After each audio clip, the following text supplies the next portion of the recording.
ilaalamnu waan himmaan baafne fakkaanna garuun beekamne galaa dhaloota baana yeroof tuffatamne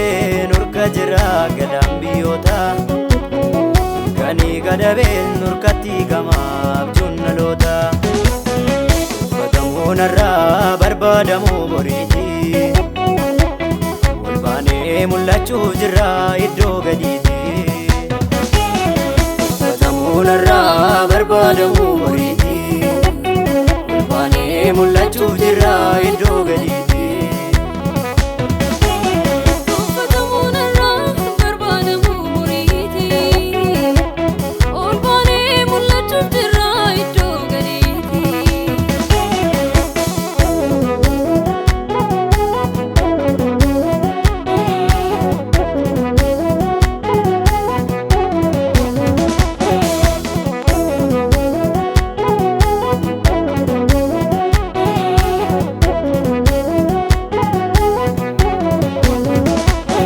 Yadalu ilmaanni kakuu hundaadhiisanii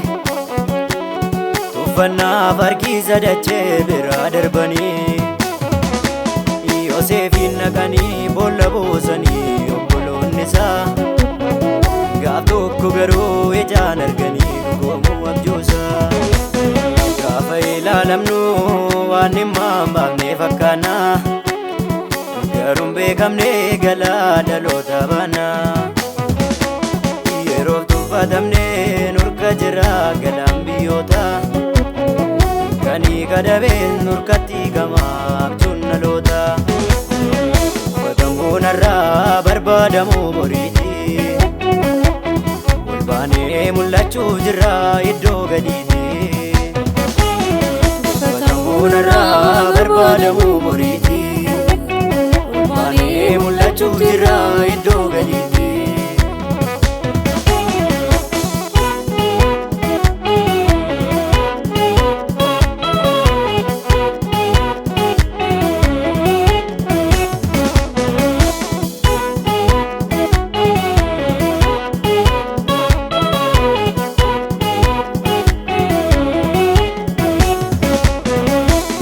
maleessa mo'achuu jirra dubbii jalloota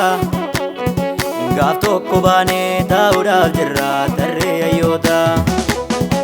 gajjallaa kaanee gararraa teenya ilmaanni waaqaa biyyoota dhaallee mul'achuu jirra kunoo waadaadha gaafa ilaalamnu waan himmaan baafne fakkaanna garuun beekamne galaa dhaloota baana yeroof tuffatamne nurka jira galaan biyyoota kanii gadabeen nurkatti gamaaf junnaloota uffatamuun irraa barbaadamuu boriiti ol baanee mul'achuu jirra iddoo gadiiti uffatamuun irraa barbaadamuu boriiti ol baanee mul'achuu jirra iddoo gadiiti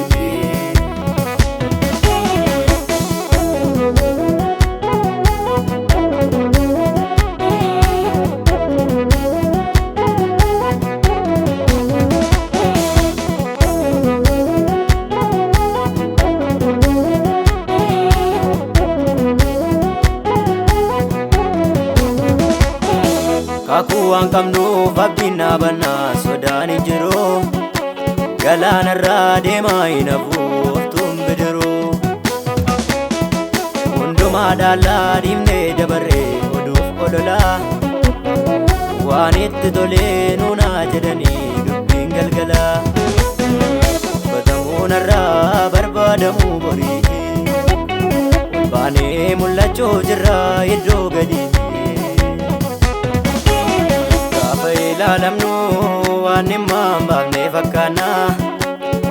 garuun beekamne galaa dhaloota baana yeroof tuffatamne nurka jira galaan biyyoota kanii gadabeen nurkatti gamaaf junnaloota uffatamuun irraa barbaadamuu boriiti ol baanee mul'achuu jirra iddoo gadiiti narraa barbaadamu boriiti. Ol baanee mul'achuu jirra iddoo gadi.